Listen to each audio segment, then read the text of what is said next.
ഈശംശിയാകെ സ്തുതിയായിരിക്കട്ടെ. പ്രിയമുള്ളവരെ, പരിശുദ്ധ അമ്മയോടും വിശുദ്ധ യേശു പിതാവിനോടും സകല വിശുദ്ധരോടും സകല മാലാഹമാരോടും ചേർന്ന് നമ്മുടെ പിതാവായ ദൈവത്തെ, അവിടുത്തെ അനന്തമായ കാരുണ്യത്തെ പ്രതി നമുക്ക് ആരാധിക്കാം. പരിശുദ്ധനായ ദൈവമേ, പരിശുദ്ധനായ ബലവാനെ, പരിശുദ്ധനായ അമർത്തിനെ, ഞങ്ങളുടെ ഈ ലോകം മുഴുവൻ്റെ മേൽ കരുണയായിരിക്കണമേ.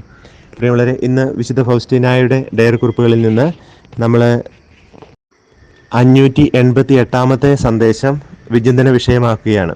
ഈശോവിസ്ത ഫൗസ്റ്റീൻ്റെ പറയാണ്, എനിക്ക് മറ്റ് ആത്മാക്കളെക്കാൾ അധികമായിട്ട് നിന്നോട് ഗാഢമായിട്ടുള്ള ഐക്യത്തിലായിരിക്കാൻ സാധിക്കുന്നുണ്ട്.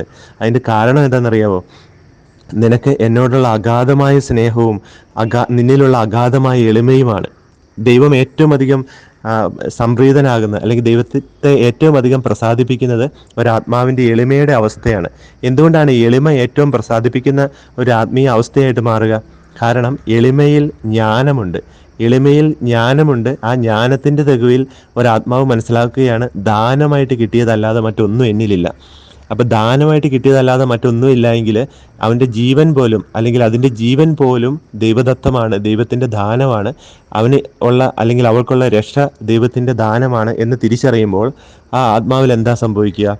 അഗാധമായിട്ടുള്ള നന്ദിയുടെയും കൃതജ്ഞതയുടെയും സ്നേഹത്തിൻ്റെയും മനോഭാവം ആ ആത്മാവിൽ നിറയുക. അതിന് എളിമയുള്ളതുകൊണ്ട് അതിൽ അഹങ്കാരമില്ലാത്തത് കൊണ്ട് അത് അപരനെ ശ്രേഷ്ഠനായിട്ട് കരുതുന്നു. അങ്ങനെയെങ്കിൽ അത് ദൈവത്തെ എത്രയോ അധികം ശ്രേഷ്ഠമായിട്ട് കരുതും. അപ്പോഴെന്താ സംഭവിക്കുന്നത്? അപ്പോൾ ഈ ആത്മാവ് ദൈവത്തിൻ്റെ അനന്തമായ നന്മയെ പൂർണ്ണമായിട്ട് ഉൾക്കൊള്ളാൻ തക്ക വിധം താഴ്മയും തുറവിയും ഉള്ളതായിട്ട് മാറുക. അതാണ് വിശുദ്ധ സ്നാപയോഹന്നാൻ ഉണ്ടായിരുന്ന അവസ്ഥ. അതുകൊണ്ടാണ് അദ്ദേഹം സ്ത്രീകളിൽ നിന്ന് ജനിച്ചവരിൽ ഏറ്റവും ശ്രേഷ്ഠനായിട്ട് കരുതപ്പെടുക. കാരണം എന്താണ്? അവൻ പറഞ്ഞില്ലേ, ഞാൻ കുറയുകയും അവൻ വളരുകയും വേണം. കാരണം ദൈവമാണെല്ലാം, ദൈവത്തിൻ്റെതാണെല്ലാം, ദൈവമായിരിക്കണമെല്ലാം, ദൈവത്തിൻ്റെ മാത്രമായിരിക്കണമെല്ലാം എന്നുള്ളൊരു നിർബന്ധ ബുദ്ധിയാണ് എളിമയുള്ള ഒരാത്മാവിനുള്ളത്. എളിമ ബലഹീനതയുടെ ഒരവസ്ഥയല്ല, മറിച്ച് എളിമ ധൈര്യത്തിൻ്റെയും ജ്ഞാനത്തിൻ്റെയും വിശുദ്ധിയുടെയും പരിപൂർണതയുടെയും ഒരവസ്ഥയാണ്. അതുകൊണ്ടാണ് ദൈവം എളിമയുള്ളവരെ ഉയർത്തുന്നത്. അതിൻ്റെ ഏറ്റവും ഔന്നിത്യം, അതിൻ്റെ ഏറ്റവും ശ്രേഷ്ഠമായ അവസ്ഥ എന്താണ്? അത് പരിശുദ്ധ അമ്മ തന്നെയാണ്. അതുകൊണ്ടാണ് പരിശുദ്ധ അമ്മ പറയുക, കർത്താവ് തൻ്റെ ദാസിയുടെ താഴ്മയെ കടാക്ഷിച്ചു. എത്ര വരെ കടാക്ഷിച്ചു?